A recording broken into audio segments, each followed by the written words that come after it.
صابر پاک کو بابا صاحب نے کلیئر کا پروانہ لکھ کر کے دیا اور آپ کلیئر تشریف لائے. سلطان الصابرین کلیئر تشریف لائے.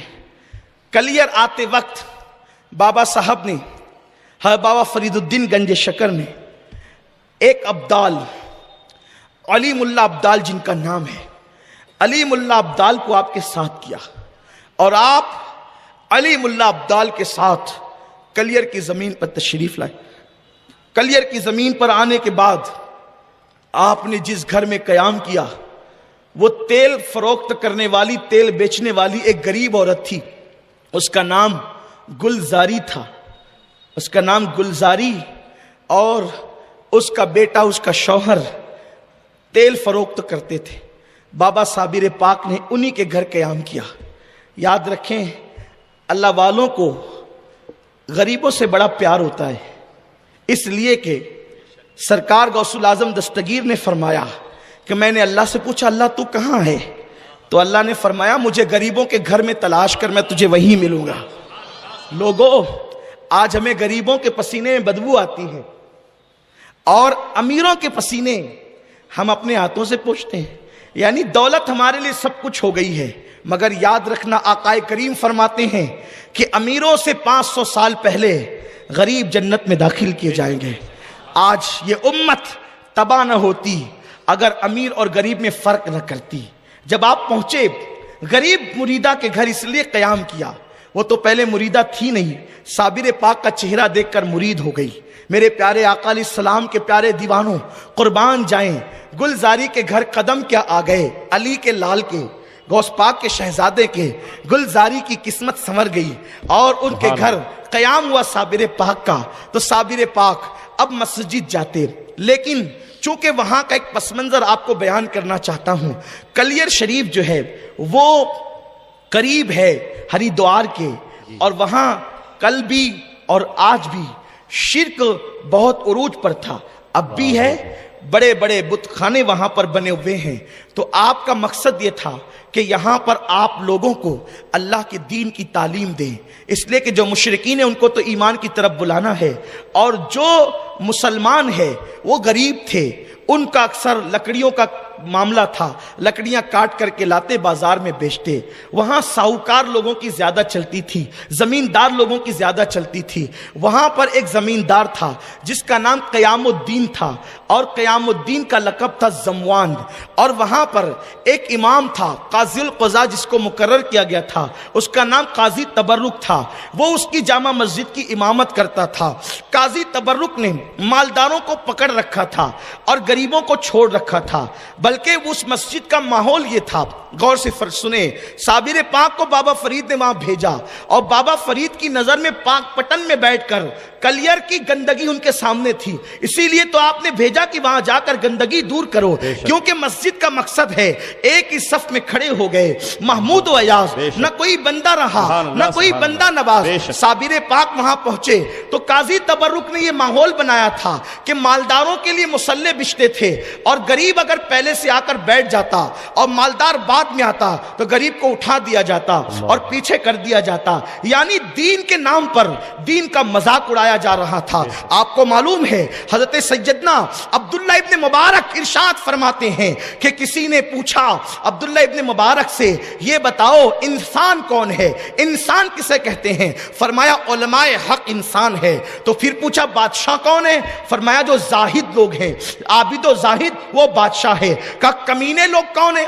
کمینے ذلیل لوگ کون ہیں؟ تو عبداللہ ابن مبارک کہتے ہیں جو دیندار بن کر دین کے کو بیچ کر دنیا کماتے ہیں وہ کمین اور ذلیل لوگ ہیں، اور دنیا کما کر دین کو بیچ کر دنیا کماتے ہیں اور جعلی تقدس دکھاتے ہیں، یعنی جعلی مقدس بنتے ہیں. مقدس بننے کا خوبصورت داڑھی کی تراش خراش، ہاتھ میں تسبیح، بغل میں مصلی، سفید کپڑے، اور اس کے بعد زبان پر قال اللہ قال الرسول، زبان زبان پر قرآن حدیث، لیکن یہ تقدس صرف زبان تک ہے، دلوں میں گناہ کی محبت، دلوں میں عیاشیوں کی محبت، دلوں میں برائیوں کی محبت، دلوں میں گناہوں کی محبت۔ عبداللہ ابن مبارک کہتے ہیں دین بیچنے والے سب سے ذلیل اور کمینے لوگ ہیں۔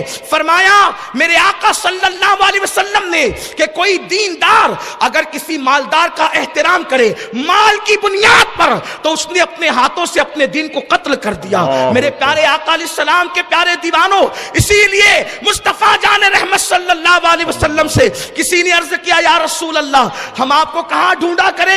آقا فرماتے ہیں مجھے مدینے کے کمزور لوگوں میں ڈھونڈا کرو، غریبوں کی محفل میں آیا کرو، میں تمہیں وہیں پر مل جایا کروں گا۔ میرے پیارے آقا علیہ السلام کے پیارے دیوانوں، یہ بڑا طویل سا عنوان ہے۔ قاضی تبرک نے دین کی پوری شبیہ بدل دی تھی، آج بھی دین کی شبیہ بدل دی گئی ہے، آج بھی دین کی شبیہ بدل دی گئی کہ آج اگر کوئی مالدار ہماری مسجد کو تھوڑا سا چندہ دے دے اور غریب نہ دے سکے تو ہم دونوں میں فرق کرتے ہیں۔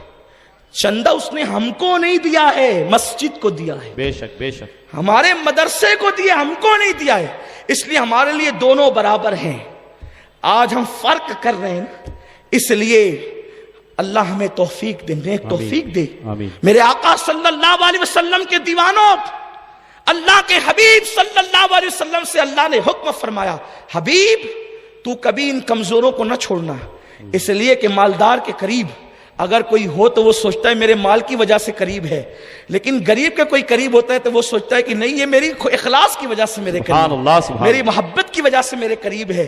تو یاد رکھیں میں مالداروں کی مذمت نہیں کر رہا ہوں، جس کے پاس مال ہے اس پر اللہ کا فضل، ہم ان کا بھی احترام کرتے ہیں، لیکن غریب طبقے کو جو ہم نظر انداز کرتے ہیں، بڑا عجیب سا ماحول بنتا جا رہا ہے ہمارے یہاں۔ اگر مالدار مسافہ کرنے ہم خیریت پوچھتے ہیں، غریب سے مسافہ کرنے کے لیے ہمارے پاس وقت بھی نہیں ہوتا، یا تو ہماری ٹرین کا ٹائم ہو جاتا ہے، یا تو پلین ہمارا چھوٹنے لگتا ہے، یا تو دعوت میں کھانا ٹھنڈا ہونے لگتا ہے، یہ حالات ہوتے ہیں۔ لیکن اللہ والوں کی شان کیا ہے؟ ہمیں اس شان کو زندہ کرنا پڑے گا، اس فقیری کو تابندہ کرنا پڑے گا، اس لیے کہ اللہ تبارک و تعالیٰ نے ارشاد فرمایا، قربان جائے اللہ فرماتا ہے جو میرے بندوں کا دل خوش کرے وہ مجھے خوش کرتے ہیں، مجھے راضی کرتے ہیں۔ میرے آقا صلی اللہ علیہ وسلم کے دیوانوں، گلزاری کے گھر آپ ٹھہرے، ایک کمزور تیل بیچنے والی بڑھیا کے گھر، قاضی تبرک نے مالداروں کو اپنے ہاتھ میں کر لیا، زمینداروں کو اپنے ہاتھ میں کر لیا۔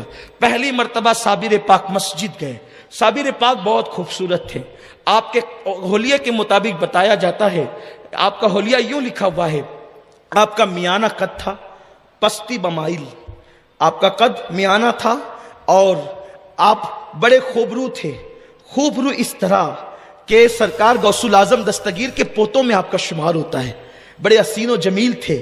اور غوث پاک کا حسن کیا تھا؟ میرے امام فرماتے ہیں مصطفیٰ کا تنے بے سایہ کا سایہ دیکھا، جس نے دیکھا میری جان جلوے زیبا تیرا۔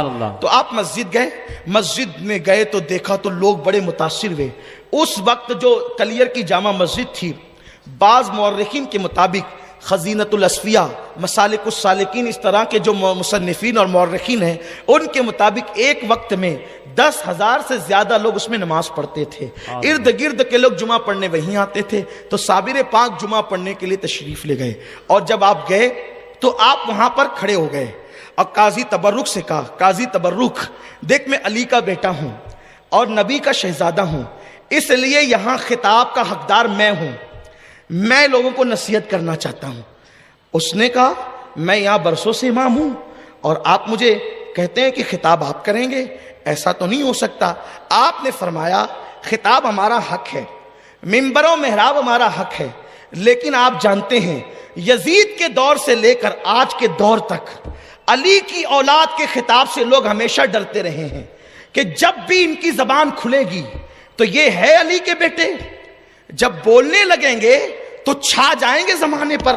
اسی لیے دمشق کے منبر پر بھی امام زین العابدین نے جب خطبہ شروع کیا، پہلے تو یزید نے ان کو تقریر کی اجازت نہیں دی، اور اگر بادل ناخواستہ پبلک کے اصرار پر اجازت دی، امام زین العابدین نے 2 حدیثیں اپنے نانا کی کیا پڑھی، اس لیے کہ جو علی و فاطمہ کی اولاد ہیں دنیا کے سارے خطیبوں کو ایک طرف کھڑا کر دیں اور جو فاطمہ وہ علی کا سچا اصلی خون ہے ان کے پاس صحیفہ فاطمہ کا علم ہوتا ہے، جہاں تک لوگوں کی نظریں نہیں جاتی وہاں ان کے دل کا کنیکشن جاتا ہے. اس لیے دنیا میں وہ موتی جو کوئی نہیں لا سکتا وہ علی جو فاطمہ کی اولاد لاتی ہے. اسی لیے تو غوث الاعظم دستگیر نے جب خطاب شروع کیا تو بغداد کے سارے خطیبوں کی محفلیں سوری پڑ گئی. عبد القادر جیلانی کی محفل میں 70,000 لوگ آنے لگے. لوگ پاگل ہیں تقریر کا موقع دیں گے، انہیں پتا ہے کہ جس دن موقع مل گیا ہماری محفلیں سونی پڑ جائے گی، کیونکہ علی کی اولاد جب بولے گی علی کا گھر بھی کیا گھر ہے کہ اس گھر کا ہر ایک بچہ جہاں پیدا ہوا شیر خدا معلوم ہوتا. نعرہ تکبیر، نعرہ رسالت، خاندان اہل بیت، نعرہ تکبیر، نعرہ رسالت، حضرت مولانا سید امین القادری صاحب قبلہ. پوری دنیا میں اس دور سے لے کر بنو امیہ سے لے کر آج تک پابندی کی کوشش ہے، پابندی کی کوشش ہے. کیونکہ جب امام زین العابدین نے بولنا شروع کیا تو بے نمازی یزید کو بھی نماز یاد آ گئی. بے نمازی یزید، بھائی نماز کا وقت ہو گیا، اذان دو، اذان دو. امام زین العابدین ایک اذان ہوئی تو اس کا جی نہیں بھرا کہ اس کی آواز تو غالب ہے، یہ تو بڑا چلا کر بولتا ہے، اس کی آواز تو زین العابدین کی آواز تو غالب ہے، کہیں یہ دل نہ پھاڑ دے لوگوں کے. تو ایک اذان ہوئی، شروع کی، اس پہ دل، دوسروں کا تو بھی دے، تیسروں کا تو بھی دے، چوتھوں کا تو بھی دے، پانچ لوگوں کو کھڑا کر دیا. اذان ہونے لگی. اذان کا تو ادب کرنا تھا نا، نبی کا شہزادہ عمل نہ کرتا تو کون کرتا. امام زین العابدین چپ ہو گئے. جب چپ ہوئے نا منبر سے نیچے آ گئے، کہا تو نے وعدہ خلافی کی. کہا کہ کیسے کرتا، وفا کیسے کرتا. اس لیے کہ جس کی طبیعت میں جفا وفا کیسے کرتا، نہیں کروانا تھا. تو 5 اذانیں دلوائی، لیکن منبر سے آپ اتر گئے جب اشہد ان محمد رسول اللہ آیا تو امام زین العابدین نے کہا ہمیں چپ کرانے والے، منبر پہ قبضہ کرنے والے، محراب کو غصب کرنے والے، یہ محمد تیرے باپ کا نام ہے کہ سیدوں کے باپ کا نام ہے؟ اللہ سبحان اللہ سبحان اللہ سبحان اللہ. یہ تیرے باپ کا نام ہے واہ کہ سیدوں کے باپ کا نام ہے؟ ارے تم پابندیاں لگا کر بھی مجبور ہو کہ سیدوں کے نانا کا نام جب تک اذان میں نہ ہے تمہاری اذان مکمل نہیں ہوتی، اور جب تک نماز میں آل محمد پہ درود نہ پڑے تمہاری نماز مکمل نہیں ہوتی. سبحان اللہ سبحان اللہ، حق ہے سبحان اللہ. قاضی تبرک نے کہا آپ کو خطاب کرنے نہیں دوں گا. تو حضرت نے فرمایا کہ ٹھیک ہے مرضی تیری، لیکن بیٹھتے بیٹھتے آپ نے 2 جملے کہہ دیے، اور ان 2 جملوں کا اثر یہ ہوا صابر پاک کا. اٹھا کے تاریخ دیکھیں آپ یہ نہیں سمجھے میں ہوا میں گرے لگا رہا ہوں، میری عادت ہی نہیں ہے.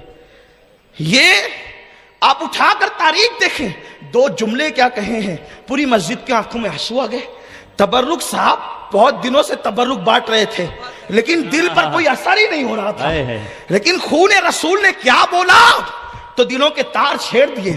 اس لیے کہ یہ وہ نغمہ ہے جو ہر سانس پہ گایا نہیں جاتا. اصل میں نغمے کا کمال نہیں ہوتا، اور آپ کو سمجھانے کے لیے کہوں نہ نغمے کا کمال ہے نہ ساز کا کمال ہے.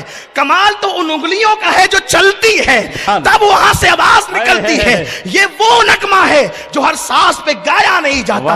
اس لیے کہ جب تک کہ دل سے بات نہیں نکلتی تو دل پہ اثر نہیں کرتی، اور دل اہل دل کے پاس ہوتا ہے، اور دل جب اہل دل کے پاس ہوتا ہے قربان جائیں جن کی رگوں میں رسول اللہ کا خون ہو، پھر ان کے دل کی کیفیت کیا ہوگی. ابھی بھی اللہ اکبر رسول اللہ کا خون ہمارے درمیان بے فضل ہی تعالیٰ پوری کائنات میں موجود ہے. اللہ ان کی برکتیں ہمیں نصیب فرمائے. تو قاضی تبرک 2-4 جملے کہے، مجمع کی آنکھ میں آنسو آ گئے. قاضی تبرک نے کہا آپ کون ہیں؟ کون ہیں آپ نے فرمایا میں علی کا بیٹا ہوں. آپ نے عبد القادر جیلانی کا نام سنا، ان کا بیٹا عبد الوہاب جیلانی، ان کا بیٹا عبد الرحیم عبد السلام جیلانی، ان کا بیٹا علی احمد جیلانی ہوں میں. سبحان اللہ. مجھے صابر کہتے ہیں میرے ماموں میرے پیر. تو کہا ہم آپ کو نہیں جانتے، آپ کون ہیں ہم آپ کو نہیں جانتے، آپ جائیے اپنا کام کیجیے، ہمیں اپنا کام کرنے. فرمایا کہ میرے پیر نے بھیجا ہے اور یہ جو تو نے ڈکٹیٹرشپ کا قانون شروع کیا نا یہ ختم کرنے آیا ہوں، ختم کر دوں گا، اس لیے کہ میں اسی لیے آیا ہوں۔ قاضی صاحب نے کہا ہم آپ کی چلنے نہیں دیں گے۔ فرمایا ٹھیک ہے، فرمایا آپ کو نماز بھی پڑھنے نہیں دوں گا۔ نبی کے شہزادے کو نبی کی مسجد میں نماز کی اجازت نہیں، چور پڑے، ڈاکو پڑے، لٹیرے پڑے، زانی پڑے، شرابی پڑے، نبی کے شہزادوں کو اجازت، سب کے لیے جگہ ہے، نبی کے شہزادوں کے لیے جگہ نہیں۔ یہی اسی کا نام یزیدیت نہیں تو پھر اور کیا ہے؟ جی جی بے شک۔ یزیدیت روپ بدلتی ہے، نام بدلتی ہے، لیکن اس کی حقیقت نہیں بدلتی۔ یزیدیت کا مختصر تعارف یہ ہے جو سیدوں کا دشمن ہوگا وہ یزید ہوگا وقت کا، اور اس سے بڑھ کر کیا ہے؟ بے شک، اصطلاح اسی کا نام ہے۔ اس لیے کہ اگر آل حسین زندہ ہے خون رسول کی بنیاد پر تو آل یزید بھی موجود ہیں بغض اہل بیت کی بنیاد پر، اور جب تک ایمان قرار نہیں پا سکتا جب تک آل محمد کی محبت نہ ہو، کیونکہ حضور کی محبت ایسے تھوڑی مل جاتی ہے، جب تک آل کی محبت نہ ہو رسول پاک کی محبت نہیں ملتی۔ نکال دی گئے مسجد سے، لوگ بیان کرتے ہیں صابر پاک نے مسجد گرا دی، نہیں، بہت غلط ہے یہ۔ پہلی بار مسجد سے نکالے گئے، آپ حسرت سے دیکھتے رہے، جمعہ سب پڑھتے ہیں، میں نہیں پڑھتا، میرے نانا نماز لانے والے ہیں اور میں نہیں پڑھتا نماز، جمعہ کی نماز مجھ سے چھوڑی جاتی ہے۔ آپ گئے اور آپ نے نماز ظہر ادا کی گلزاری کے گھر پہ، اور بابا صاحب کو خط لکھا، بابا صاحب دیکھو ایک قاضی تبرک نے ایسا کیا، اور زموان ہے اس کا پکا بھگت، مالداروں کو اس نے ہاتھ میں لے رکھا ہے، وہ چلنے نہیں دیتا، اب آپ کیا کہتے ہیں آپ بتائیں۔ بابا صاحب نے قرآن کی آیتیں اور حدیثیں لکھی، اور قرآن حدیث لکھ کر کے وہ خط علی ملا عبدال کے ہاتھوں۔ اچھا یہ عبدال کون ہوتے ہیں؟ عبدال وہ ہوتے ہیں جو اتنے نرم دل ہوتے ہیں جو کبھی کسی کا برا نہیں چاہتے، کبھی کسی کی غیبت نہیں کرتے، کسی کی برائی نہیں کرتے۔ رہنے دو، یہ صابر پاک کی محفل ہے، ابھی چائے رہنے دیں آپ، اے بابو جو بھی لائے نا رہنے دو، صابر کی محفل ہے، ابھی صبر کریں گے، اسلام کے بعد سب ہوگا۔ جی جی صلاۃ اسلام کے بعد سب ہوگا، ابھی نہیں، بتوجہ بٹے گی تو توجہ فرمائیوں، بھی وقت زیادہ ہوا ہے اور بہت شارٹ کر رہا ہوں میں، بہت مختصر۔ تو بابا صاحب نے قرآن حدیث کی روشنی میں خط لکھا۔ بابا صاحب بہت بڑے عالم تھے، صابر پاک خود بھی بڑے عالم تھے۔ پورا وہ نصاب جو اس زمانے کا 25 سال کا نصاب ہوتا تھا، ابھی 8 سال کا 5 سال کا نصاب، اس زمانے میں 25 سال کا نصاب ہوتا تھا، 25 سال کا نصاب بابا فرید سے صابر پاک نے صرف 2 سال میں پڑھا تھا۔ سبحان اللہ، یہ اتنے بڑے پائے کے عالم تھے صابر پاک۔ لوگ سمجھتے ہیں یہ جو مزاروں میں سو رہے ہیں نا فقیروں کی حیثیت سے، ان کو کچھ نہیں آتا، سب ابھی آنے لگا ہے۔ ارے ان کو وہ آتا تھا جو آپ کا دماغ وہاں تک نہیں جا سکتا۔ بے شک بے شک، وہ لاکھوں حدیثوں کے حافظ ہوتے تھے۔ اگر صابر پاک کے علم دین پر، ان کی فقہی بصارت پر، علم حدیث پہ گفتگو کی جائے تو اس کے لیے ایک ایسا مجمع چاہیے جو اہل علم ہو، ورنہ آپ کو بہت مشکل لگے گا، آپ کہے گا سید صاحب نے کیا چھیڑ دیا۔ تو جو چیزیں مشکل ہوتی ہیں میں اس کو تھوڑا چھوڑتا ہوں، کیونکہ مجھے آپ کے ذوق کا بھی خیال کرنا ہوتا ہے، اور میرے ساتھ علماء کی بڑی ٹیم بھی ہوتی ہے۔ پروگرام کے بعد وہ کہتے ہیں مجھے آج تھوڑا سا طبیعت خراب لگی آپ کی، یعنی میں سمجھ جاتا ہوں کہ ان کو تقریر اچھی نہیں لگی، تو یہ کہتے ہیں اس طرح سے، تو ان کا بھی خیال کرنا ہوتا ہے۔ یہ لوگ رعایت نہیں کرتے، میری دسترخوان پہ بیٹھتے ہیں تو کہہ دیتے ہیں، اور اللہ کرے یہ کہتے رہے تاکہ گاڑی صحیح چلتی رہے، پٹری پر چلتی رہے، اور کبھی غلطی بھی ہو جاتی دیتے ہیں الحمدللہ، کیونکہ غلطی انسان پاک تو ہے نہیں۔ اللہ تبارک و تعالی ہمارے علماء کو سلامت رکھے، انہیں باکرامت رکھے، انہیں عروج و سربلندی عطا فرمائے۔ تو عرض کر رہا تھا، بابا صاحب نے خط لکھا، دیکھو صابر حق پر ہے اور صابر کی اطاعت کرو، اللہ کا نیک بندہ ہے، اس کے مرتبے میں جانتا ہوں تم نہیں جانتے۔ اور جب وہ خط علی ملا عبدال لے کر کے، علی ملا عبدال فجر میں نکلتے تھے، زہر میں واپس پاک پٹن سے آ جاتے تھے، اتنا لمبا سفر، علی ملا عبدال، اتنی طاقت اللہ نے ان کو دی تھی، اور اس کا بڑا ثبوت ہے۔ آپ دیکھو میں ہر بات کا ثبوت ابھی یہاں نہیں دے سکتا، لیکن اشارہ کرتا ہوں، اگر اس کا ثبوت چاہیے تو آپ سورہ نمل میں اٹھا سکتے ہیں۔ آصف ابن برقیہ نے پلک کے جھپکتے وہ تخت لایا نا، اس لیے کہ مجمع میں کچھ لوگ ایسے بھی آتے ہیں نا جو ٹپنی کرنے کے لیے آتے ہیں کہ وہ کیا کہیں گے تو ہم تھوڑا سا نوٹ کر لیں گے، اور تھوڑا سا 8 دن کے لیے ہوٹل پہ بیٹھنے کے لیے کچھ لوگوں کو جو ہے وہ ایک عنوان بھی مل جاتا ہے۔ میں کہتا بہت اچھی بات ہے، لیکن میری گفتگو تو عاشقوں سے ہے، اہل عشق سے، سبحان یہ اللہ۔ عشق عاشقوں کی محفل ہے۔ لیکن جہاں تک دلیل کی بات ہے، ایک ایک بات پر میں دلیل پیش کر سکتا ہوں۔ قرآن کا چھوٹا سا طالب علم ہوں، علم کا کوئی غرور نہیں، اس لیے کہ جن کے در سے وابستگی ہے، جن کے خون کی خیرات ملی ہے، وہ بہت بڑے لوگ ہیں، ہماری کوئی اوقات ہی نہیں ہے۔ تو عرض کر رہا تھا، حضرت بابا صاحب نے خط لکھا، علیم اللہ عبدال کو کہا کہ لے جاؤ۔ خط حضرت صابر پاک نے پڑھا، کہا لے جاؤ، اس کے نام آیا تو اس کے پاس لے جاؤ۔ تبرک کے پاس جب خط پہنچا، قاضی تبرک کے پاس، وہ اپنے وقت کا بڑا علامہ کہلاتا تھا، اس نے خط پڑھا اور کہا کہ یہ کون فرید ہے، اور خط پھاڑا اور پھاڑ کر کے پھینک دیا۔ علیم اللہ عبدال نے وہ خط اٹھایا، اٹھانے کے بعد اس کو چوما صابر پاک کی بارگاہ میں، اس نے تو خط پھاڑ دیا اور اس نے کہا کہ یہ سب میں نہیں مانتا، یہ کرامتیں اور یہ ولایتیں اور یہ اور وہ آپ نہیں مانتے سب، ہم تو بس اپنے آپ کو ہی مانتے ہیں۔ دنیا میں کچھ لوگ ہوتے ہیں نا، وہ اپنے آپ کے سوا کسی کو مانتے ہی نہیں ہیں۔ یہ بڑی خطرناک مخلوق ہے جو کسی کو نہیں مانتے، اور یہ بڑے بدترین لوگ ہوتے ہیں، اس لیے کہ ان کی تباہی ان کا مقدر بن جاتی ہے۔ اس لیے کہ دوسروں کو، آقاؤں کو مانو گے تو تب دنیا تمہیں آقا بنائے گی، لیکن اگر آپ کسی کو نہیں مانو گے تو آپ کو کون مانے گا؟ قاضی تبرک نے پھاڑ دیا، پھینک دیا۔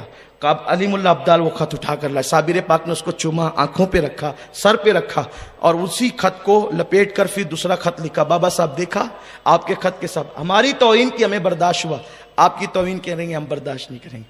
وہ خط گیا، خط کے بعد دوسرا خط زموان کے نام آیا، قیام الدین اس کا نام تھا۔ اس سے کہا تو سدھر، یہ تجھے غلط پٹی پڑھاتا ہے، اس کے حملے سے نکل، اس کی شرارت سے نکل۔ قیام الدین کے پاس خط آیا، تو چونکہ اس کو بڑا ڈرا کر کے رکھا تھا، اس نے صابر پاک کے حوالے سے بڑے کان بر رکھے تھے، وہ جادوگر ہے، وہ ساحر ہے، اور وہ یہ ہے اور وہ ہے، تو غلط پروپیگنڈے کا تو کوئی بھی شکار ہوتا ہے۔ یاد رکھیں، جب بھی کسی کے متعلق کوئی بات کان پر آئے، اہل علم کا انداز ہوتا ہے اس کی تحقیق کریں، اور قرآن بھی یہ کہتا ہے جب تمہارے پاس فاسق خبر لائے تو پہلے اس کی تحقیق کر لو، اسے جانچ لو کہ بات کیا ہے۔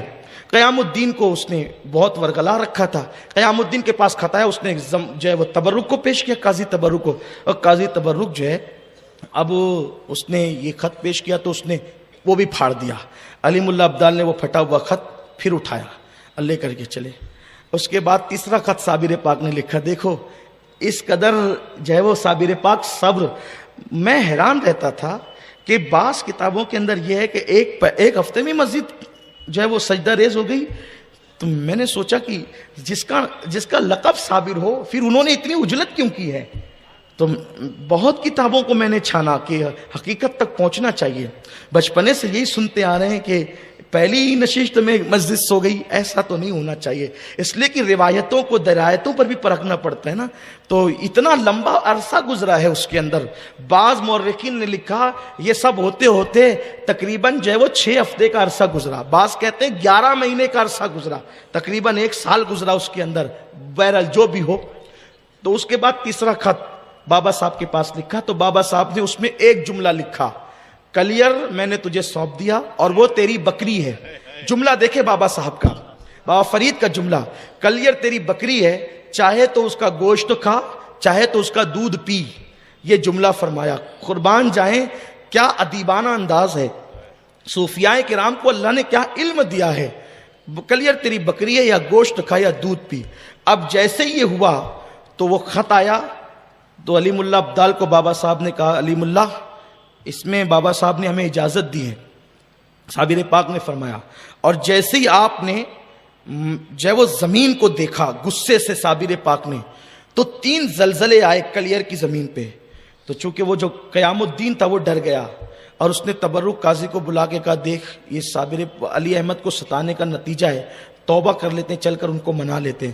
اس نے کہا یہ جادو ہے، اس کی کوئی اوقات نہیں ہے، میرے پاس ایک عورت ہے۔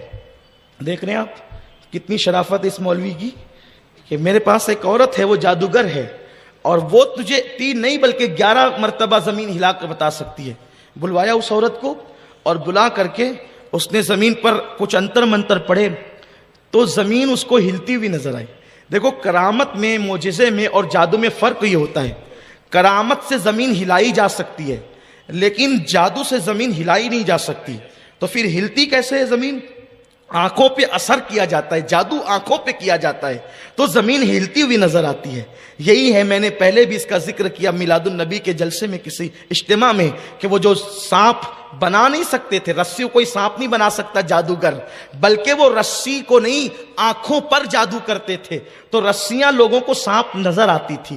تو یہ آنکھوں پر جادو ہوتا ہے, زمین اور آسمان پہ جادو نہیں ہو سکتا. تو میرے آقا صلی اللہ علیہ وسلم کے دیوانوں, وہ عورت نے قیام الدین کی آنکھوں پہ جادو کر دیا. اس کو 11 مرتبہ زمین ہلتی ہوئی نظر آئی, وہ بے فکر ہو گیا. اسی میں جمعہ کا دن آیا. جمعہ کے دن حضرت صابر پاک مسجد پھر گئے, کیونکہ آپ جمعہ پڑھنا چاہتے تھے. اب گئے تو پہلی صف میں بیٹھے.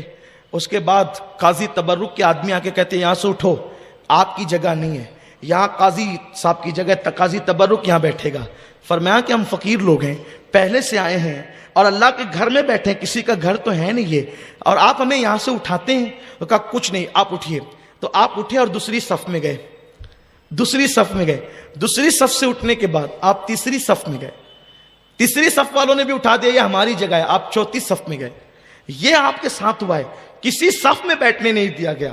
حالانکہ اس سے پہلے ایک واقعہ اور ہوا تھا, وہ بڑا مشہور ہے, میں اس کا صرف اشارہ دیتا ہوں, اس سے پہلے میں بیان کر چکا. مسجد میں حضرت صابر پاک کو قیام الدین نے کہا تھا کہ اگر آپ اللہ کے ولی ہیں, برگزیدہ بندے ہیں, تو میری بکری 3 مہینے سے گم ہے, وہ ہے کہاں, آپ اس کا ذکر کریں. آپ نے 27 لوگوں کو کھڑا کیا مسجد میں سے. وہ جو نمازی تھے نا, وہ نمازی جو بکری چرا لے گئے تھے, 27 لوگوں کو کھڑا کیا. کہا انہوں نے چوری کی ہے. کہا علی احمد ہم پہ الزام نہ لگاؤ, یہ کیسی بات آپ کرتے ہیں کہ ہم نے چوری کی, ہم نمازی لوگ ہیں. آپ نے فرمایا قیام الدین تیری بکری کا کوئی نام ہے؟ اس نے کہا ہاں ہے. فرمایا نام لے کے پکار. سبحان اللہ. بکری کا نام لے کے پکار. 3 مہینے ہو گئے بکری چوری ہوئے, لوگ کھا کے ہضم کر گئے, پاخانہ کر گئے, اور صابر پاک نے تو اس کا نام لے کے پکار. تو جیسے ہی بکری کا نام لے کے پکارا, 27 لوگوں کے پیٹ سے یوں آواز آئی, مجھے ان لوگوں نے ذبح کیا. اس نے یہاں لے جا کر کے بھون کے کھایا, اس نے وہاں لے جا کر سالن بنا کے کھایا, اس نے وہاں لے جا کر کے اس انداز میں کھایا. ساری تفصیلات بکری بتا رہی ہے. اب اگر کوئی صابری بنتا ہے کہ ہم بھی صابر پاک کے سلسلے کے ہیں, تو وہ یہ تو عقیدہ رکھے کہ صابر تو بکری سے بھی بلوا لیتے ہیں, بے شک, بے شک. اور وہ بھی کس بکری سے جو پیٹ میں جا کر کے گھل کر کے پاخانہ بن کر نکل چکی ہے. جب صابر کے بلوانے کی یہ شان ہے, تو صابر پاک کے نانا کی شان کا عالم کیا ہوگا. سبحان اللہ, سبحان اللہ. چشتی صابری کہلانے سے کام نہیں چلے گا. بے شک, بے شک. عرض کر رہا تھا کہ حضرت صابر پاک رحمت اللہ تعالی علیہ نے بکری, قیام الدین کا بکری کو آواز لگا, اس نے بکری کو آواز لگائی, بکری نے پکار کر کے کہا. تو قیام الدین متاثر ہو گیا. جب متاثر ہوا تو اس نے کہا قاضی تبرک سے, قاضی صاحب یہ تو اللہ کا ولی. کہا نہیں نہیں, یہ بھی جادو ہے, یہ بھی جادو ہے, یہ نہیں مان. آپ غور فرمائیں, جس کی وہ آپ مالیگاؤں کی زبان میں کہتے ہیں جس کی کھجا کر آتی ہے پھر وہ کبھی نہیں مانتا. نہیں, یہ ہنسنے کی بات نہیں ہے, یہ سچی بات عرض کر رہا ہوں کہ ہاں, تو بڑی عجیب سی چیز ہے, یہ بڑی خطرناک سی چیز ہے. اور پھر اس کے بعد پہلی صف سے دوسری, دوسری سے تیسری, تیسری سے چوتھی, چوتھی سے پانچویں. اور جب قاضی صاحب جو ہے خطبہ دے کر کے جب نماز انہوں نے شروع کی, تو نماز شروع کی تو صابر پاک بڑی حسرت سے دیکھتے رہے, ہائے میرا جمعہ. پھر جمعہ جاتا ہے, اس لیے کہ جمعہ کتنی اہم نماز ہے. پھر جمعہ جاتا ہے, تو ہونا تو یہ چاہیے تھا کہ صابر پاک کو آگے کر دیتا, خود پیچھے ہو جاتا. آج صابر پاک کے ساتھ اس کا بھی ذکر ہوتا. میں بھی ذکر کروں گا کن کا ذکر ہوتا ہے صابر پاک کے ساتھ. صابر پاک کے ساتھ ایک فاختہ کا بھی ذکر ہوتا ہے. وہ فاختہ ایک چھوٹی سی فاختہ سمجھتے ہیں نا, وہ چھوٹی سی چڑیا ہوتی ہے, اس کا بھی ذکر ہوتا ہے فاختہ کا. کیوں ہوتا ہے بھی عرض کروں گا اختصار میں, اور گفتگو ختم کروں گا, ہے نا, ختم, ٹائم بھی ہو گیا ہے. لیکن آپ میری طرف توجہ رکھیں, جب تک میں نہ کہوں اٹھنا نہیں, صابر پاک کے نام پہ بیٹھو.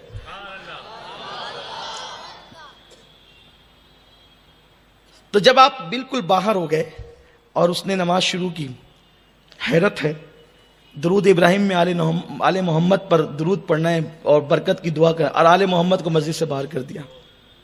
یہی تو منافقت ہے, اسی کو منافقت کہتے ہیں, اسی کو یزیدیت کہتے ہیں. آپ زینے پہ کھڑے ہوئے اور جب زینے سے نیچے اترے, مسجد کو دیکھتے رہے. بڑی خوبصورت سی مسجد تھی, بڑی مسجد تھی, وقت کے بادشاہ نے بنایا تھا. لوگ کہتے ہیں اس کو سلطان شمس الدین التمش کی بنائی ہوئی تھی, بعض لوگ کہتے ہیں ناصر الدین کی بنائی تھی, جس کی بھی بنائی تھی, لیکن بڑی خوبصورت مسجد تھی وہ. جب وہ رکوع کرنے لگے, صابر پاک نے کہا مسجد سب رکوع میں گئے اور تو کیوں کھڑی ہوئی ہے, تیرا قیام کیوں ہے؟ جب سب رکوع کرتے ہیں تو تیرا قیام کیوں, تو بھی رکوع کر. اور اس کے بعد اتنا کہنا تھا کہ وہ مسجد گر گئی. مسجد گری تو سب دب گئے, مر گئے اس میں سے. بڑی مشہور سی کرامت ہے کہ گلزاری آئی حضرت، وہ میرا بھی بیٹا اس کے اندر تھا نا، فرمایا کہ کوئی بھی لاش کا ہاتھ پکڑ کے اپنا بیٹا سمجھ کے نکال لے، یہ خاص بات ہے اس کا۔ ابھی تک آپ نے یہی سنا ہے نا کہ اپنا بیٹا نے، ارے جہاں 10,000 مسلح ہوا ڈھونڈتی کہاں پھرے گی وہ؟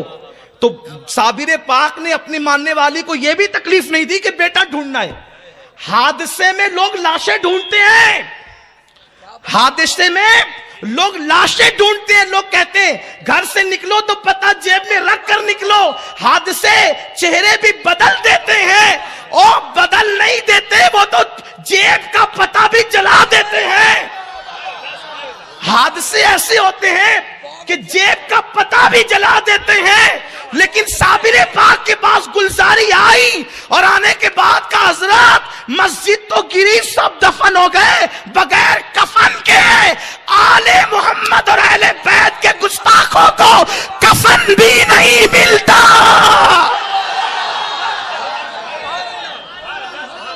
نہ عائشہ کے گستاخ کو کفن ملتا ہے، نہ علی کے گستاخ کو کفن ملتا ہے، اور اگر کوئی لپیٹ دے بھی دے تو فرشتے چھین لیا کرتے۔ نعرہ تکبیر، نعرہ رسالت، مقام مصطفیٰ۔ اگر آپ سمجھ گئے تو اللہ آپ کو بڑی لمبی عمر عطا فرمائے۔ میری سنی قوم بڑی سمجھدار ہے۔ گلزاری نے کہا حضرت میرا بچہ حادثے میں گیا، تو یہ کہتے جا ڈھونڈ لے، تو پھر ڈھونڈ لے تو پیر کس دن کے لیے ہے؟ اور ڈھونڈ لے تو پیر کس دن کے لیے؟ کہا کسی بھی لاش کا ہاتھ پکڑ کر اپنا بیٹا سمجھ کر اٹھا لینا، جیسے وہ بڑھیا نے ایک لاش جو سامنے ہی پڑی تھی اس کو اٹھایا، بیٹا اٹھ کر کے کھڑا ہو گیا ہے۔ جب ایسا عقیدہ ہو تو صابری بنے گا، اس لیے کہ صابری کوئی دکان کا نام نہیں ہے، صابریت کسی ایٹم کا نام نہیں ہے، صابری کسی مٹھائی کا نام نہیں ہے۔ ہاں میں آپ کو بہت دل کا درد پیش کر رہا ہوں، ہم قادری ہیں، اشرفی ہے، برکاتی ہے، لیکن صابر پاک کا ہمارا عقیدہ ایک ہے، ہم بھی صابری ہیں۔ صاحب البرکات سے ہمارا عقیدہ ملتا ہے تو ہم بھی برکاتی ہیں، مخدوم پاک سے عقیدہ ملتا ہے تو ہم بھی اشرفی کے چوچوی ہیں، اس لیے کہ عقیدے بناتے ہیں اور ہم سب کا عقیدہ ایک ہے، اس لیے ہمارے اندر کبھی اختلاف ہوا نہیں تو اتحاد کی بات کیسے؟ ہم ہمیشہ متحد، اس لیے کہ جب تک عقیدہ ایک رہے گا ہمارا اتحاد قائم رہے گا۔ اتحاد عقیدے کا ایک ہونے کا نام ہے۔ ہاں تو صابر پاک کی وہ مریدہ اٹھا لیا، مل گیا اس کو بچہ۔ اب صابر پاک نے فرمایا تعاون تو کدھر ادھر آ، اور جو بچے ابھی جو نہیں تھے ان کو ہی پکڑ۔ تو لوگ تو بھاگنے لگے، کچھ لوگ مرنے لگے۔ اچھا آپ یہ سوچیں گے کہ یہ سید صاحب یہ بھی کوئی کرامت ہے؟ آپ کرامت بیان کرنے بیٹھے ہیں کہ صابر پاک کی معاذاللہ بے ادبی کر رہے ہیں۔ میں نے کہا کیوں بھائی کیا ہوا؟ کرامت مسجد گرا دینا بھی کرامت ہے۔ میں نے کہا قرآن پڑھ،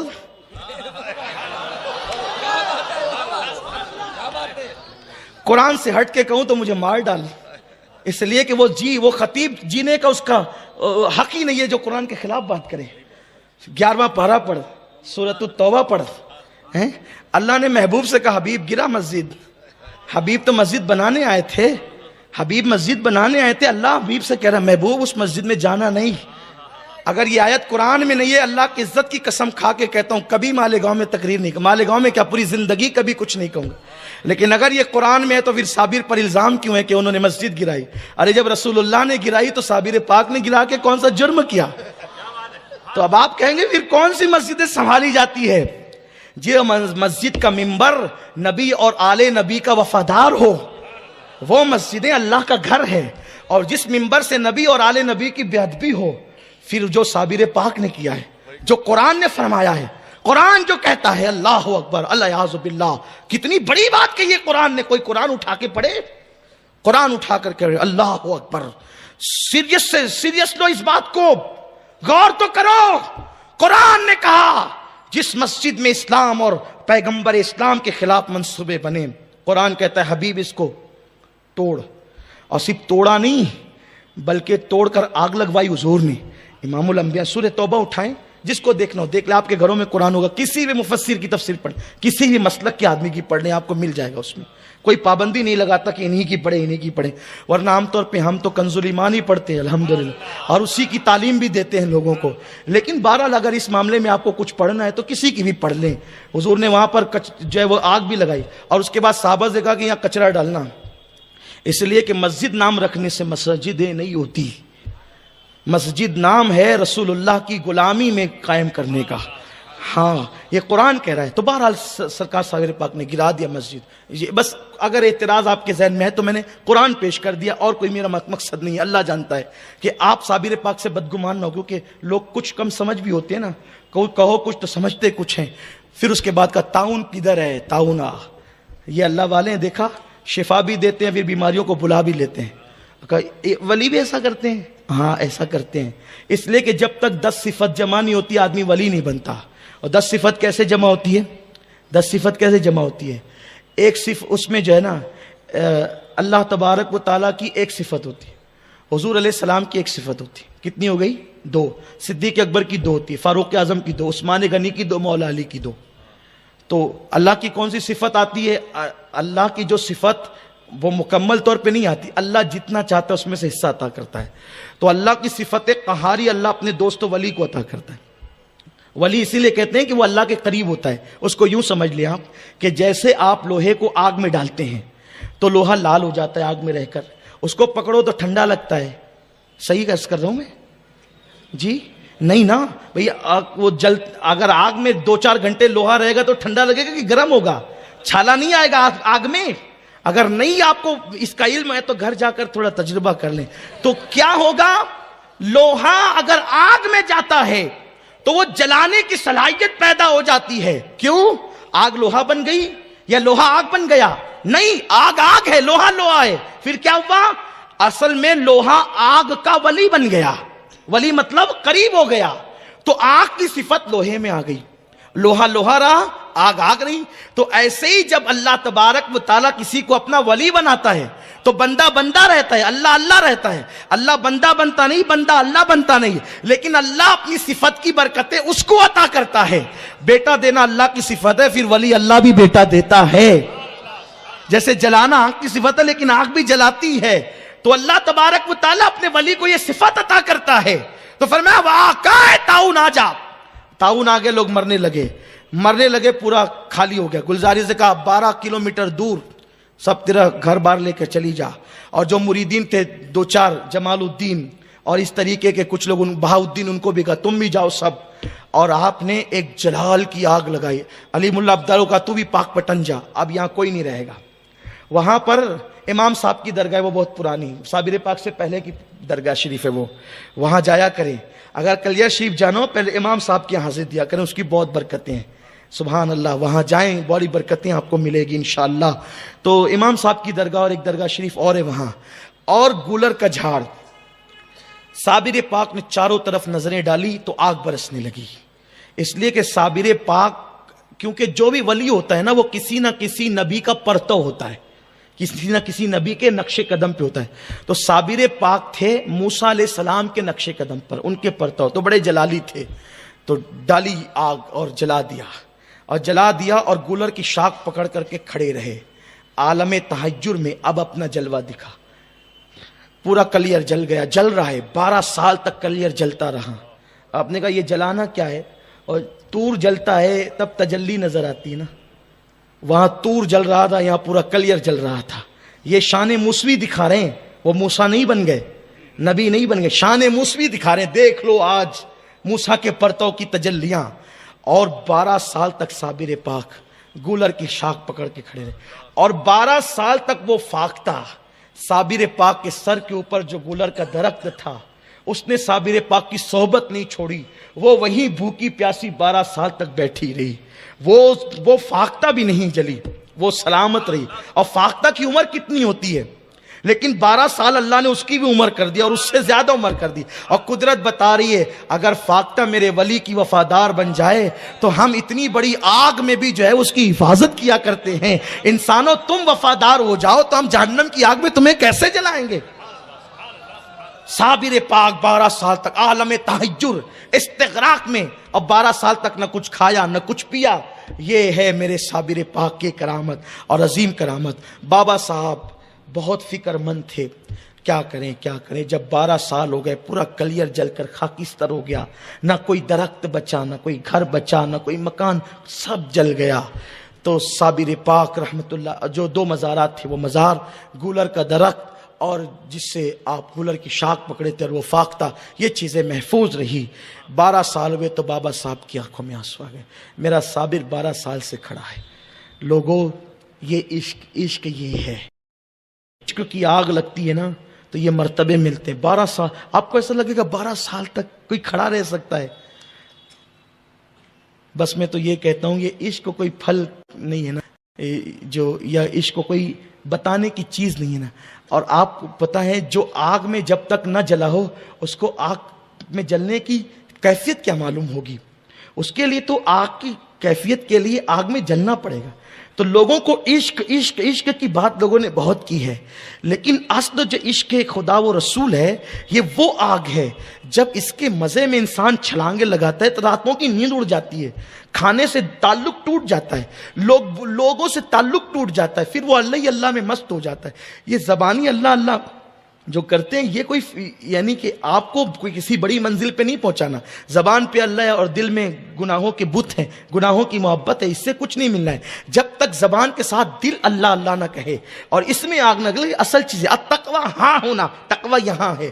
ہم نے ظاہر سنوارا. کل بھی یہی بات میں نے کی تھی. صوفیہ ملت نے جو پروگرام کل منعقد کیا تھا کہ صوفیہ اللہ والے اولیاء اللہ باطن کو بدلتے ہیں، ہم پوری توجہ اپنے ظاہر پر کرتے. تو بابا صاحب نے ایک دن تقریر کی اپنے مریدوں کے سامنے کہ میرا صابر 12 سال سے کھڑا ہے، کوئی ہے اس کو بٹھانے والا؟ تو سب حضرت صابر پاک کو جانتے تھے کہ صابر پاک وہ ذات ہے کہ ہر آدمی وہاں دم نہیں مار سکتا. کیونکہ بابا صاحب کے بیٹے نے، چھوٹے سے 1 سال کا بچہ تھا، صابر پاک کے حجرے کی طرف پیشاب کر دیا تھا اور اس کا انتقال ہو گیا تھا. بابا صاحب کی اولاد 3 اولادیں مری ہے صابر پاک کے جلال سے. ایک جو 1 سال کا بچہ، دوسرا ایک جوان بیٹا جنہوں نے بغیر اجازت کے لنگر تقسیم کیا تھا، اور تیسرا بی بی شریفہ جن کے ساتھ حضرت صابر پاک کا نکاح ہوا تھا. لوگ اس پر بڑی وہ کرتے ہیں کہ یہ بیوی کو کیسے جلا دیا، وہ بیوی کو کیسے جلائے. یہ بھی ایک الگ سا عنوان ہے. انشاءاللہ کبھی اس پر قرآن حدیث کی روشنی میں آپ سے کبھی بات کروں گا انشاءاللہ. اور بس آج ایک حدیث پیش کرتا ہوں. جب کوئی بیوی کو اندھا کر سکتا ہے تو کوئی بیوی کو جلا بھی سکتا ہے اللہ کے عشق میں. کیسے؟ حضرت موسیٰ علیہ السلام، بات موسیٰ علیہ السلام کی کروں گا اور حدیث سے کروں گا. موسیٰ علیہ السلام جب طور پر تجلی باری کا جو جلوہ 70,000 پردے کے پیچھوں سے دیکھا تو گویش ہو کے زمین پہ آئے اور چہرے پہ نقاب ڈال کے گھومتے تھے. ایک مرتبہ آپ کی بیوی صفورہ نے کہا کہ حضرت اللہ کا جلوہ آپ کے چہرے سے ظاہر ہوتا ہے، ذرا دکھائیں نا. کہا اندھی ہو جائے گی. کہا پھر پوری زندگی کیسے گزرے گی؟ تو انہوں نے عرض کیا کہ نہیں، میں ایک آنکھ سے دیکھتی ہوں اور ایک آنکھ زندگی کے لیے رکھتی ہوں. ایک آنکھ سے دیکھا، پردہ ہٹایا. جب پردہ ہٹایا تو دیکھا تھوڑی دیر اور نابینا ہو گئی. پھر کہا جی نہیں بھرا، ایک بار اور دکھائے نا. تو کہا ایک آنکھ تو گئی. تو کہا دوسری سے دیکھوں گی. دوسری آنکھ سے دیکھا، تھوڑی دیر دیکھا تو بھی نابینا ہو گئی. دونوں آنکھیں گئی تو رونے لگی. حضرت موسیٰ نے کہا تھا میں نے پہلے ہی کہا تھا اندھی ہو جائے گی، اب کیوں روتی ہے؟ کہا رونا اس پر نہیں کہ اندھی ہو گئی، رونا اس پر ہے کہ 2 ہی آنکھیں اللہ نے دی. کاش کہ وہ 1000 آنکھیں دیتا تو مولا کا جلوہ دیکھتے دیکھتے 1000 آنکھیں قربان کر دیں. اب یہاں ایک نکتہ اور سنیں. موسیٰ 70,000 پردے کے پیچھے سے، موسیٰ 70,000 پردے کے پیچھے سے ایک تجلی دیکھیں تو چہرے پہ نقاب ڈال کے گھومنا پڑتا ہے، ورنہ بیوی بھی دیکھتی ہے تو اندھی ہو جاتی ہے، نابینا ہو جاتی ہے. یا رسول اللہ آپ نے تو اللہ کو دیکھا، آپ نے تو اللہ کو دیکھا، لوگ آپ کو دیکھ کر اندھے کیوں نہیں ہوتے؟ تو میرے رسول کے جوار سے جواب آئے گا، او اندھو عقل کے، میں بے پردہ ہی کب تھا، میں بے پردہ ہی کب تھا. موسیٰ نے تو کپڑے کے پردے ڈالے تھے، میرے اللہ نے مجھ پر اپنی غیرت کے 70,000 پردے ڈالے ہیں. اس لیے کوئی نہیں جلتا، کوئی نہیں نابینا ہوتا، ورنہ وہ اگر جلوہ کریں کون تماشائی ہو. ایک جھلک دیکھنے کی تاب نہیں عالم کو، وہ اگر جلوہ کرے کون تماشائی ہو. تو المختصر حضرت صابر پاک کے حوالے سے بابا صاحب نے کہا کون میرے صابر کو بٹھائے گا؟ تو جتنے لوگ تھے کسی کی ہمت نہیں ہوئی. ایک نوجوان لڑکا تھا, وہ بھی مولا علی کی اولاد میں سے تھا, میرے مولا کی. یاد رکھیں یہ ہمت علی کا گھر بھی کیا گھر ہے کہ اس گھر کا ہر ایک بچہ جہاں پیدا ہوا شیر خدا معلوم ہوتا. وہ بابا فرید سے مرید ہونے کے لیے ترک سے آیا تھا, ٹرکی تھا وہ بچہ. اس مقدس شہزادے کا نام شمس الدین ترک تھا. پانی پتی تو بعد میں ہوئے, پانی پت جانے کے بعد, ورنہ وہ ترک تھے. وہ بابا صاحب سے کہتے حضرت میں مرید ہونا چاہتا ہوں. بابا صاحب نے کہا تیرا حصہ میرے پاس نہیں ہے. یہ بابا صاحب کہتے تھے تیرا حصہ میرے پاس نہیں ہے, اللہ اکبر, تجھے کہیں اور جانا ہوگا. تو وہ بہرحال وہ رکا ہوا تھا وہ بچہ. جب بابا صاحب نے کہا کون جا کے صابر کو بٹھائے گا, تو انہوں نے سوچا کہ اگر میں نوکری کروں ان کی, ہو سکتا ہے پیار آ جائے اور مجھے مرید کر لے. کہا حضرت میں جاؤں گا. تو لوگوں نے اس کو حیرت سے دیکھا. تو بابا صاحب نے تیل دم کر کے دیا شمس الدین ترک کو, یہ تیل لے کر کے جاؤ, یہ کام آئے گا تم کو. اور جانا تو سامنے نہیں جانا ورنہ جل جائے گا, سامنے نہیں جانا ورنہ جل جائے گا, پیچھے ہی رہنا. اور اب کسی طرح بٹھانا اب یہ تیرا کام ہے, یہ تیری ذہانت پر ہے, تو کیسے بٹھائے گا. علی ملا عبدال کے ساتھ بھیجا, فجر میں چلے, ظہر میں پہنچے. یہ پیچھے سے گئے. شمس الدین ترک بہت بڑے عالم تھے اور ترکی لہجے میں قرآن پڑھنا جانتے تھے. انہوں نے پیچھے کھڑے ہو کر قرآن کی آیتیں پڑھنی شروع کی. دیر تک قرآن پڑھتے رہے. قرآن ہے, اللہ کی کتاب ہے, کیا کہنے قرآن کے. قرآن جیسی کوئی کتاب ہو ہی نہیں سکتی, اللہ کا کلام ہے. جب پڑھا تو صابر پاک عالم تحیر سے, استغراق سے ہوش کی کیفیت میں آ کہا کہ کون ہے پیچھے قرآن پڑھتا ہے, آگے پڑھ. تو اس کے بعد وہ آگے نہیں آ, کیونکہ بابا صاحب نے کہا تھا. بائیں ہٹ گئے اور قرآن پڑھنے لگے. کہا کتنے اچھے سے تو قرآن پڑھتا ہے, اور پڑھے جا. تو پڑھتے پڑھتے تھوڑی دیر کے بعد وہ رک گئے. جب رک گئے تو صابر پاک نے کہا رک کیوں گئے ہو تم؟ کہا حضور مجھ سے کھڑا نہیں رہ جاتا, تو اس لیے میں رک گیا ہوں, کھڑے نہیں پڑھ سکتا میں قرآن. تو اس کے بعد آپ نے فرمایا تو بیٹھ جاؤ. کہا حضور یہ کیسے ہو سکتا ہے کہ آقا کھڑا رہے اور غلام بیٹھا رہے؟ حضور یہ کیسے ہو سکتا ہے, آقا کھڑا رہے اور غلام بیٹھ جائے؟ تو کہا حضور پہلے آپ بیٹھے ہیں پھر ہم بیٹھیں گے. پورے ہاتھ پیر شل ہو گئے تھے, بے جان ہو گئے تھے. وہ فرمایا کہ ٹھیک ہے مجھے بٹھاؤ. تو انہوں نے اپنا سینہ صابر پاک کی پیٹھ پہ لگایا اور دونوں ہاتھ پکڑے, اور ہاتھ پکڑ کر کے جو گولر کا درخت ابھی بھی وہاں پر ہے, اور جو گولر کا درخت ہے وہاں سے لے جا کر کے یوں صابر پاک کو پھر درخت سے قریب کیا اور یوں ہٹتے چلے گئے اور صابر پاک کو یوں بٹھا دیا. اکثر جو صوفیاء کرام صابر پاک کو خواب میں دیکھتے ہیں وہ اسی منظر میں دیکھتے ہیں. اکثر لوگ صابر پاک کو دو حالت میں اکثر صوفیاء خواب میں دیکھتے ہیں اللہ والے, یا تو لنگر تقسیم کرتے ہوئے, یا تو اس درخت سے, گلر کے درخت سے ٹیک لگا کر جس حالت میں جو ہے وہ بٹھایا تھا شمس الدین نے. اب قرآن پڑھنے لگے. پھر قرآن پڑھتے پڑھتے شام ہوئی تو رک گئے. ابھی کیوں رک جاتے ہو تم؟ کہا حضرت مجھے پاک پٹن جانا ہے. کہا اب پاک پٹن سے آؤ؟ کہا ہاں بابا فرید نے بھیجا ہے, تو میں وہیں جانا چاہتا ہوں, ان سے مرید ہونا چاہتا ہوں, تو اب مجھے جانا ہے. کہا نہیں, تو نے قرآن بہت اچھا پڑھا, میں نے تجھے آج سے اپنا بیٹا بنا لیا, تو میرا فرزند ہے بیٹے, اب تجھے یہیں رہنا ہے. پھر قرآن پڑھنا شروع کیا. پھر تھوڑی دیر پڑھی, پھر رک گئے. رکے تو کہا اب کیوں رکا؟ حضور بھوک لگ گئی قرآن پڑھتے پڑھتے, دوپہر سے پڑھ رہا ہوں, اب شام ہوتی ہے, بھوک لگی ہے. فرمایا کہ پھر؟ کہا حضور کھانا چاہیے. کہا یہ جو گولر ہے نا انہی کو توڑ اور اس کو پکا, اب پکا کر کے کھا. انہوں نے گولر توڑے. اتنی دیر میں صابر پاک بے چین رہے. دیکھو اللہ والوں کو قرآن سے کتنا پیار ہے. اور آج ہم قرآن اب گھروں میں طاق میں رکھے ہوئے ہیں. قرآن خانی میں 2-4 رکوعات پڑھتے ہیں, سمجھ لیتے ہیں حق ادا ہو گیا. اور ہم نے قرآن کو یا تو تیجے میں پڑھا, یا تو چہلم میں پڑھا, یا گھر کے اوپننگ پہ پڑھا. یہ صرف تیجے, چہلم اور اوپننگ میں پڑھنے کی کتاب نہیں ہے. اس کو روز پڑھو اور اپنی زندگی میں شامل کرو. اللہ کا کوئی ولی ایسا نہیں ملے گا جو قرآن کی تلاوت کا پابند نہ ہو. ہمیں تلاوت قرآن کی پابندی کرنی ہوگی. ڈاکٹر اقبال نے کتنی پیاری بات کہی ہے.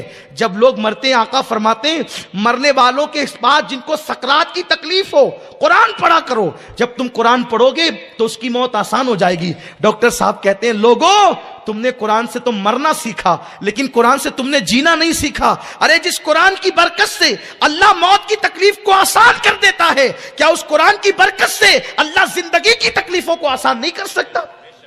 آؤ قرآن کی طرف، قرآن کی تلاوت کی طرف. تو انہوں نے گلر بنائے اور اس میں جو ہے وہ لائے. کہا کھا لو. نہیں حضور، آقا بھوکا رہے اور غلام کھائیے کیسے ہو سکتا ہے؟ تو کہا کہ ٹھیک ہے ہم کو بھی کھلاؤ. کھایا. پھر اس کے بعد آپ کو وضو کرایا، آپ نے وضو کیا، مغرب پڑھی، اس کے بعد عشاء کی نماز پڑھی. فرمایا دیکھ عشاء کے بعد سے لے کے تہجد تک میرے سامنے مت آیا کر، تہجد کے بعد آیا کر. کہا ٹھیک ہے. پھر اس کے بعد ایسی رات گزرتی تھی گلر کے درخت کے نیچے. پھر انہوں نے گھاس پھوس لا کر کے ایک جھوپڑی بنائی. ایک رات میں وہ جھوپڑی بن گئی. پھر اس میں صابر پاک رہتے تھے. پھر بازو میں دور پر دوسری ایک اپنے لیے جھوپڑی دوسری رات کو بنائی. اب یہ سلسلہ چلتا رہا، اب یہ سلسلہ چلتا رہا. اب یہ سلسلہ آئندہ سال بیان ہوگا، لیکن اب اینڈ جو بیان کر رہا ہوں، اختتام جو سلسلہ چلتا رہا، مجھے یاد دلائیے گا انشاءاللہ. تو ہم تو ہر سال یہ محفل کرتے ہیں، لیکن اینڈ جس پر کرنا چاہتا ہوں، برکت، اب حصول برکت کے لیے صابر پاک نے بڑی تربیت کی. شمس الدین ترک کی مرید کیا، خلافت دی، اور اس کے بعد کہا کہ تو اب جا، اور اب تو یہاں نہیں رہنا، اب میں یہیں اکیلا رہوں گا، اور جب میرا انتقال ہو جائے گا جب تجھے واپس آنا ہے. کہا حضور آپ کا انتقال ہوگا مجھے کیسے پتہ چلے گا؟ فرمایا کہ اس دن تجھ سے کرامت کا ظہور ہوگا، تو اس دن سمجھ لینا کہ میں دنیا سے کوچ کر گیا. یہ گئے اور فوج میں نوکری کرنے لگے، بھرتی ہو گئے. بڑا مشہور سا واقعہ، اس کی طرف نہیں جانا. جو آپ کی بڑی کرامت ہے وہ یہ ہے کہ آپ جب فوج میں گئے تو آپ کا کام یہ تھا کہ جو فوج کا امیر تھا، سپہ سالار تھا، اس کو وضو کا پانی گرم کر کے دینا یہ آپ کی ڈیوٹی تھی. وہ ایک بندہ آتا تھا، وہ پانی گرما کر لے کر جاتا تھا، وہ دے دیتے تھے. اور بڑی سردی تھی جو ہے وہ دلی اور اس طرف کے علاقے میں، تو سب لوگ گرم پانی سے وضو کرتے تھے. تو جو پانی گرم لینے کے لیے آنے والا نوکر تھا، اس نے دیکھا کہ حضرت شمس الدین ترک جو ہے وہ ٹھنڈے پانی سے وضو کر رہے ہیں، دریا سے وضو کر رہے ہیں. اتنا ٹھنڈا دریا. لیکن جب وہ گیا تو اس نے کیا دیکھا کہ جہاں سے شمس الدین وضو کر رہے تھے پورا دریا ٹھنڈا ہے، لیکن جہاں سے وضو کر رہے وہ پانی گرم ہے. تو اس کو بڑی حیرت ہوئی. اس نے کیا کیا، دوسرے دن جب حضرت شمس الدین ترک پانی پتی نے وضو کیا تو اس نے لکڑی سے آگ جلا کر کے پانی گرم نہیں کیا، وہیں سے اٹھا کر کے لے گیا، سپہ سالار کو دے دیا. اور سپہ سالار نے کہا او تو جلدی آ گیا.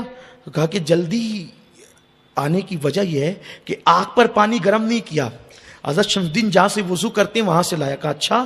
کہا وہ جتنی دیر میں وضو کرتے ہیں جتنی دور میں اتنی دور کا پانی گرم ہوتا ہے.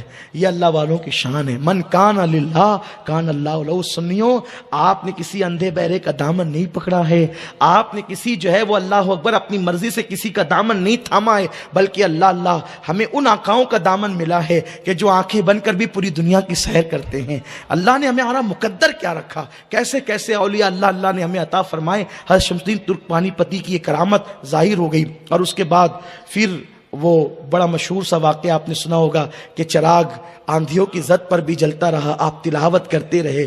تو بادشاہ نے کہا کہ آپ دعا کریں قلعہ عامر کا فتح ہو جائے. آپ نے دعا کی اور کہا کہ میں نے جتنے دن نوکری کی وہ پیسے دے دو. وہ پیسے لیے. اور ایک خاص بات آپ کے علم کے لیے بتاؤں، صابر پاک کا جو کفن تھا وہ آپ کی وصیت تھی کہ میرا کفن بھی صابری رنگ کا ہوگا. جو زعفرانی رنگ ہوتا ہے نا، جو وہ سفید رنگ کے کفن میں آپ کو نہیں دفنایا گیا، بلکہ آپ کی وصیت تھی. اب اللہ والوں کے راز اللہ ہی جانے. اب اس پر جو وہ گفتگو آپ نے کرنی وہ آپ کی مرضی ہے. تو وہ کفن آپ نے خریدا اور آپ نے گھی لیا اور روا لیا اور شکر لی وہاں سے اور لے کر کے آپ چلے اور کفن بھی لیا. یہ روا گھی کیوں لیا تھا؟ یہ آپ نے اپنے مرشد کے وصال کے بعد فاتحہ کے لیے لیا تھا. یعنی وہ لوگ بھی فاتحہ کے قائل تھے. یہ کتابوں کے اندر بالکل واضح طور پہ لکھا ہوا ہے. صابر پاک کی حیات جن لوگوں نے لکھی ہے انہوں نے واضح طور پہ لکھا ہے. اور جب یہ چلے تو سوچا کہ پیر صاحب کا تو وصال ہو گیا. ایک ٹھوکر لگی، گرے، اور جب آنکھ کھلی تو یہ پیر و مرشید کے حجرے کے پاس موجود تھے جو جھوپڑی انہوں نے بنائی تھی. پیر و مرشید اکیلے ہیں اور جو وہ لاش اقدس رکھا ہوا ہے. پیر صاحب نے کہا تھا مجھے ہاتھ نہیں لگانا وصال کے بعد، بس تو سوچنا. تو پانی گرے گا، کفن رکھ دینا، کفن اپنے آپ پہنایا جائے گا اور قبر میں بھی میں اپنے آپ ہی رکھا جاؤں گا. یہ صابریت ہے.